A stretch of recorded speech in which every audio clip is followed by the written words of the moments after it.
ये विभूतियों के बारे में आप लोगों ने अभी थोड़ा सा अभी शुरुआत अभी हुई है, बाकी इसमें बहुत कुछ जानने के लिए मिलेगा कि मैं ये हूँ, फलाना देवता हूँ, ये हूँ, मैं मंत्र हूँ, मैं छंद हूँ, मैं ये हूँ, सब कुछ जानने के लिए आपको मिलेगा, देखने को मिलेगा। ये उनकी विभूतियाँ हैं। परंतु ये विभूतियों से पहले का जो योग है वह नहीं बताया गया है, पता है। जब विभूतियों से पहले के योग को बताएंगे तब समझ में आएगी विभूतियाँ। ये गीता जो है लोग आधा अधूरा पढ़ते हैं, ठीक है। केवल विभूतियों को सुनकर के लोग खुश होते हैं, परंतु ये विभूतियाँ कैसे आती हैं, यह यदि लोग इस रहस्य को लोग जान जाएं तो फिर उनको तो फिर घी के लड्डू मिल गए।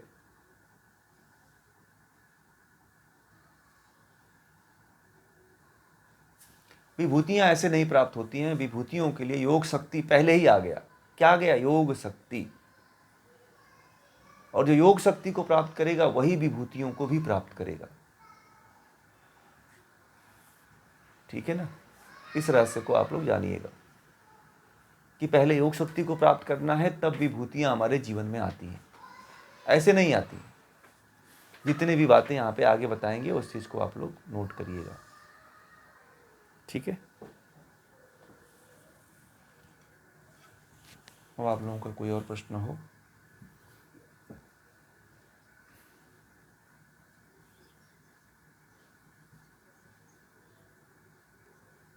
संस्कारों से आती है वो, संस्कारों से आती है। जैसे आपकी जन्म की सिद्धि क्या है? मंत्र की सिद्धि, योग की सिद्धि है।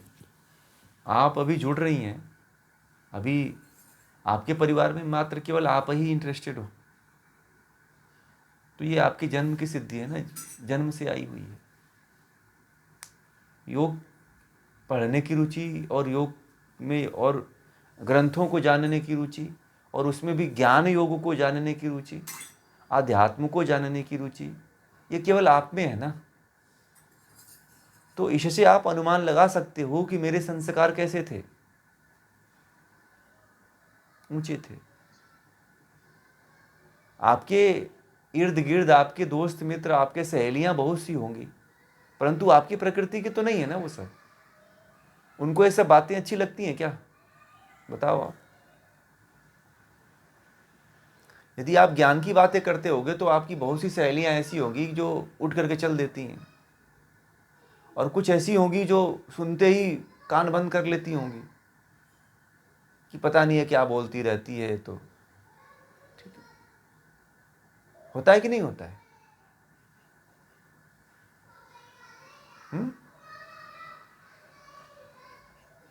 सही है कि नहीं? तो ये संस्कारों का ही, जन्म से जो संस्कार होते हैं ना वो दिखते हैं, और कुछ ऐसे संस्कार होते हैं जो आप किसी की संगति में आकर के उभरते हैं। इसीलिए कहा जाता है कि संगति करो, अच्छी संगति करो। ज्ञान नहीं है तो ज्ञानी की संगति करो, धन नहीं है तो धनी की संगति करो।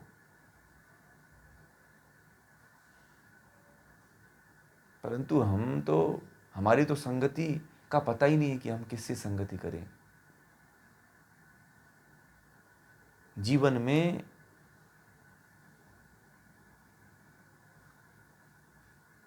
कृष्ण की तरह एक संगति बना के रखिए, जैसे अर्जुन ने अपनी संगति बनाया था। अर्जुन ने कृष्ण की संगति को चुना क्योंकि उसको पता था कि अर्जुन कृष्ण के माध्यम से ही कुछ मिल सकता है। इसी तरह हर व्यक्ति को, चाहे महिला हो चाहे पुरुष हो, हर व्यक्ति को एक संगति ऐसी रखनी चाहिए जहां से उसको ज्ञान मिले, जहां से उसकी सुप्त जो शक्तियां हैं वो जागृत हो सकें। और कभी कभी ऐसा होता है कि संगति से ही जो है संस्कार जागृत हो जाते हैं। बहुत से लोग जो है, सुना होगा आप लोगों ने कि बहुत से लोग गीता सुनने के बाद उनके संस्कार जागे, और बहुत से लोगों के पहले से ही संस्कार थे, और फिर वो इस ज्ञान को ग्रहण कर रहे हैं। तो कहीं ना कहीं व्यक्ति के पास ये संस्कार रहते हैं। मैं प्रत्यक्ष बता रहा हूँ, मैं कहीं इधर उधर का नहीं बता रहा हूँ आपको, क्योंकि इसको भी आप अनुभूत कर सकते हो। ये जो बातें हैं इसको आप अनुभूत कर सकते हैं, देख सकते हैं, समझ सकते हैं। कोई इसमें लीपापोती नहीं है, कोई इसमें आडंबर नहीं है, कोई छल कपट नहीं है। जो जैसा है वैसे ही मैं बता रहा हूँ।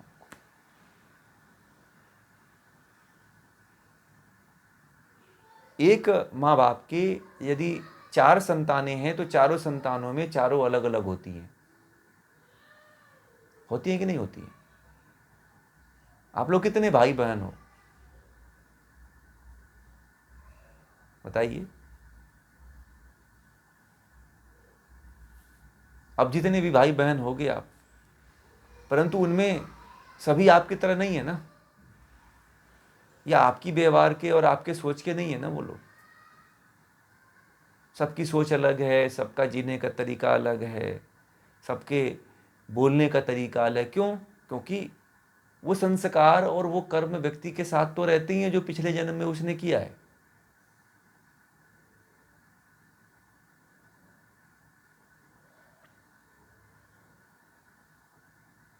ठीक है ना? इसलिए जन्म सिद्धि की जो महर्षि पतंजलि ने बात कही है वो अक्षरशः सत्य बात है। हनुमान जी जन्म सिद्ध थे, पहले योगी रहे होंगे। कहते हैं कि जन्मते ही उनको अष्ट सिद्धियां की प्राप्ति हुई थी, क्योंकि वो पहले योगी रहे होंगे, उनके संस्कार बड़े उच्च कोटि के रहे होंगे। इसलिए जो है जन्म से ही उनके अंदर सिद्धियां थी। और बहुत से ऐसे योगी हैं जिनके अंदर जन्म से ही सिद्धियां रहती हैं, क्योंकि जो योगी होते हैं वो साधारण मनुष्य तो होते नहीं हैं। कुछ छोटे मोटे ऐसे कर्म किए रहते हैं जिनको भोगने के लिए उनका जन्म होता है।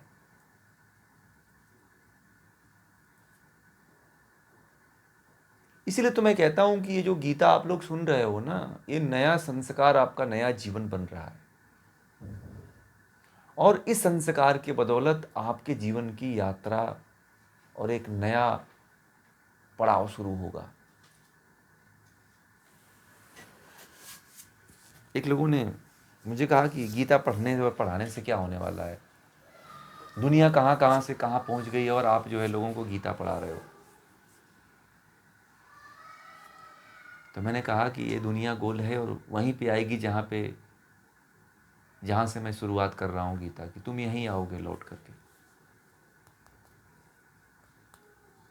मैं बताऊँ, कई मित्र थे जब मैंने गीता शुरू किया था तो शुरुआती दौर में सुनते नहीं थे, ठीक है। और अब जो है वही जब लोग सुनने लगे तो वो भी अब सुन रहे हैं। हमें तो पता चल जाता है कौन सुन रहा है कौन नहीं सुन रहा है, क्योंकि सब पता चल जाता है इन्फो के माध्यम से।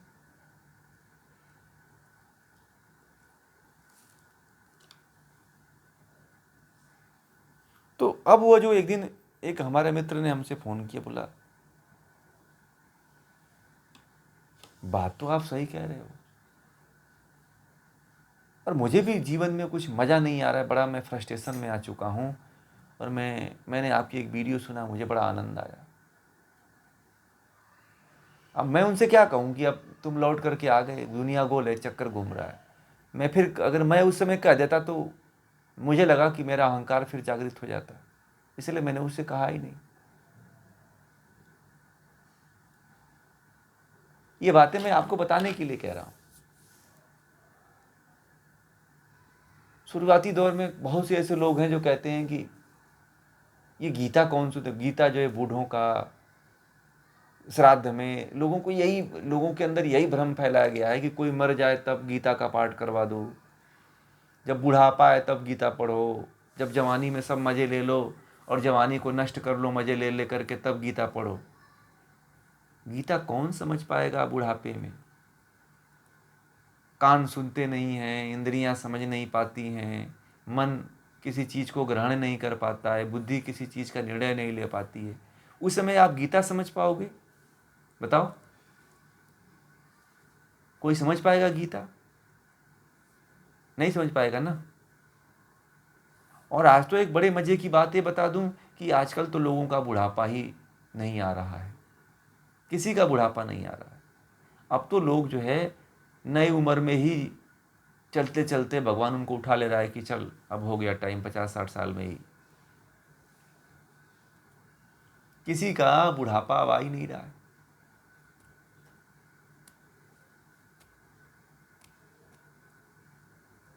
समझ रहे हैं? इसलिए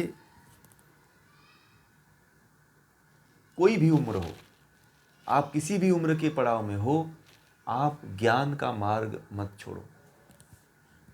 क्योंकि मैं ऐसे लोगों को देखा हूँ जो जीवन में उनके पास सब कुछ रहते हुए भी अकेले हैं, दुनिया की सारी सुख सुविधाएं रहते हुए भी अकेले हैं। मेरे पास लोग आते हैं, मैं बताऊं आपको, मेरे पास लोग आते हैं और बड़े हताश होकर के, निराश होकर के, ठीक है। अभी दोपहर में ही मैं एक लोगों से बात हो रही थी, तो एक लोग जो है मुझे फ़ोन किए, तो वो कहने लगे कि मैं जो है 55 साल मेरी उम्र है और मैंने जो है अपनी फलाना नौकरी में ए ग्रेड का अधिकारी रहा हूँ और मैंने अपने नौकरी से रिज़ाइन दे दिया है। और रिज़ाइन दे करके मैंने सोचा कि पता नहीं वीआरएस बोल रहे थे कि मैंने ले लिया, ऐसे ही कुछ नाम बोल रहे थे, मुझे पूरा कंफर्म नहीं पता चला है क्या है मामला। तो वो ये कह रहे थे कि मैंने ये ले लिया है नौकरी से 5 साल पहले ही मैंने जो है वो कर लिया है। तो मैंने कहा कि आपको प्रॉब्लम क्या है, फिर तो आप आनंद लीजिए। तो बोले कि फिर भी आनंद नहीं है, मुझे शांति नहीं मिल रही है, मैं बड़ा फ्रस्ट्रेशन में हूँ। मैंने कहा कि फिर क्या? तो बोले कि मैं आपको बता रहा हूँ, मैं जो है जहर ला के रखा हूँ और मैं आप लोगों को बता रहा हूँ ये बातें, अपने तक सीमित रखिएगा। हो सकता है कि वो किसी दिन गीता में जुड़ गए तो आप लोग वो कहेंगे कि हमारे बारे में बता रहे हैं।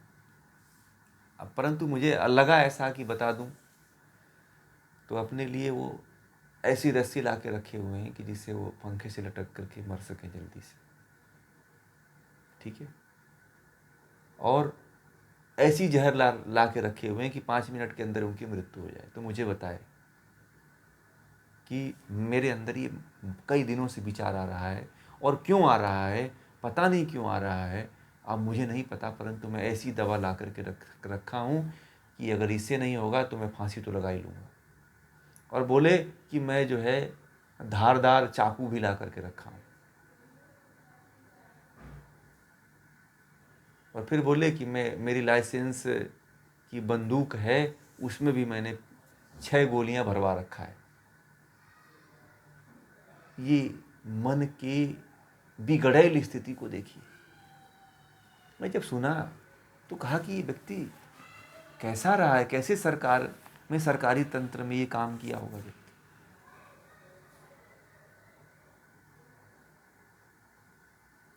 अपने मारने के लिए। और बोलते हैं, वो ये बोल रहे थे कि मैं जो है प्रतिदिन जो है प्रयास करता हूँ, मेरे घर में मेरी पत्नी है, मेरे बच्चे हैं, मेरी बच्चियाँ हैं, लड़कियाँ हैं।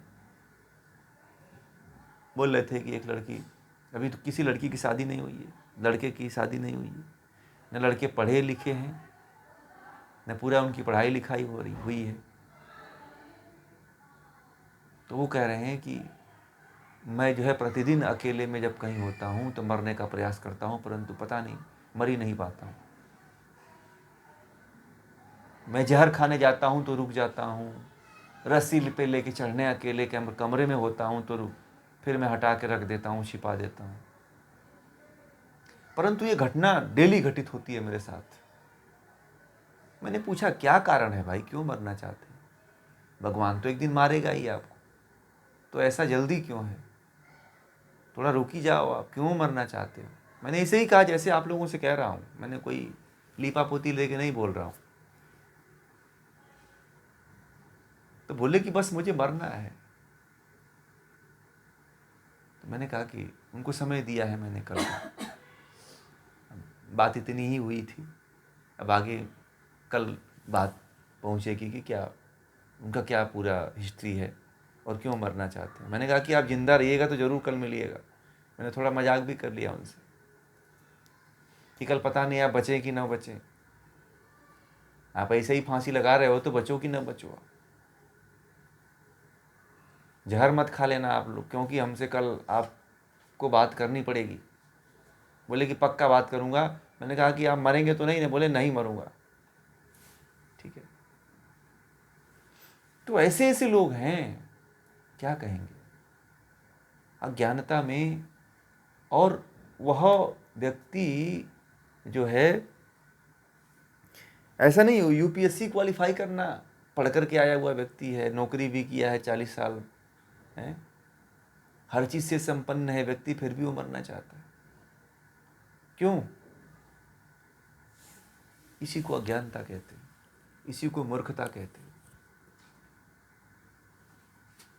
आजकल व्यक्तियों की स्थिति ऐसी हो गई है कि सामने से लगता है कि व्यक्ति बड़ा अच्छा होगा।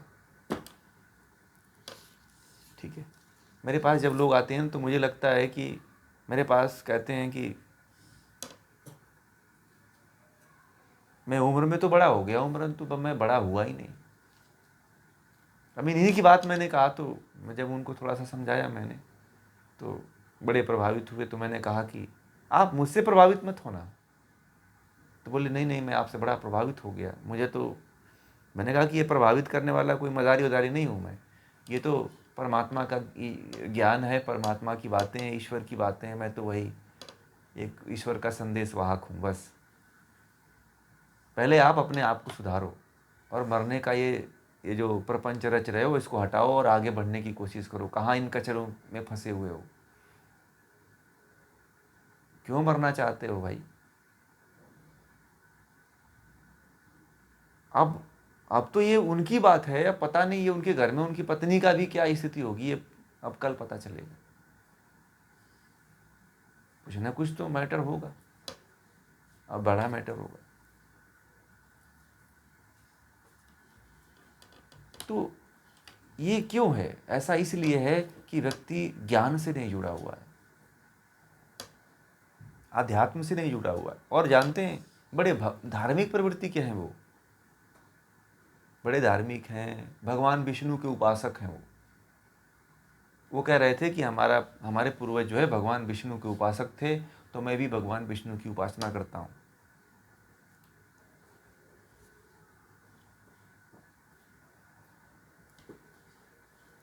माला जपना उनका डेली का काम है, फिर भी उनके अंदर ये छुप करके काम करते हैं। बोलते हैं कि जहर की पुड़िया खोल, वो अब एक बात बोले तो मुझे बड़ा अजीब लगा। वो बोले कि जहर की पुड़िया खोल करके फिर उसको फेंकता हूँ, पानी में घोल लेता हूँ, फिर भी पानी को फेंक आता हूँ। मैंने कहा कि आप तो पाप कर रहे हो, उस जहर से कितने कीटाणु मरेंगे। अब बोल रहे कि जब मुझे ही मरना है तो मैं क्या करूँ, मैं यही करता हूँ। और उस आदमी की स्थिति ऐसी हो गई कि डेली ये काम करते हैं।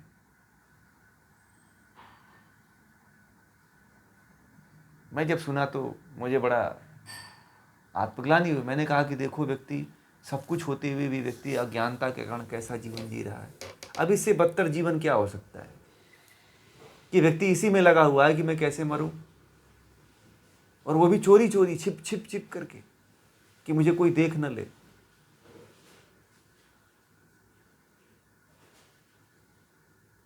समझ रहे?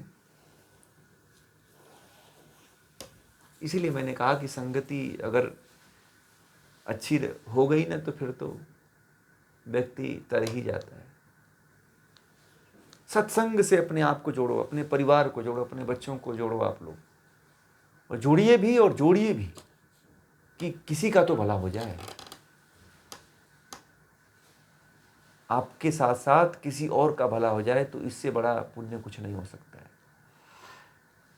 और पुण्य के बल पे ही व्यक्ति का जो मोक्ष होता है उस मोक्ष में व्यक्ति आनंद लेता है। इसलिए इस पुण्य को करिए, लोगों तक ज़्यादा से ज़्यादा पहुंचाइए। क्योंकि मैं देखता हूं कि लोग जो है अज्ञानता में अपने आप को मार देते हैं, नष्ट कर देते हैं। अगर ज्ञान होता तो नहीं मारते ना फिर अपने आप को। बेकार चीज़ों के प्रति अपने आप को समय बर्बाद करना, ये बहुत बड़ी मूर्खता है।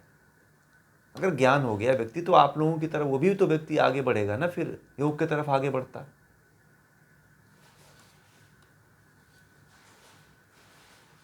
बढ़ता कि नहीं बढ़ता बताइए।